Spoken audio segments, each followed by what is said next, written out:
سینے میں علم منتقل کیا جائے گا.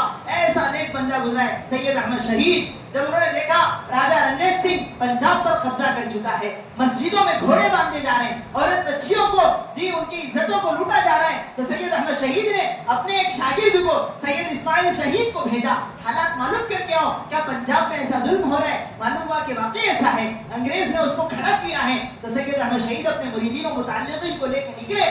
10,000 لوگوں کا یہ مجمع تھا.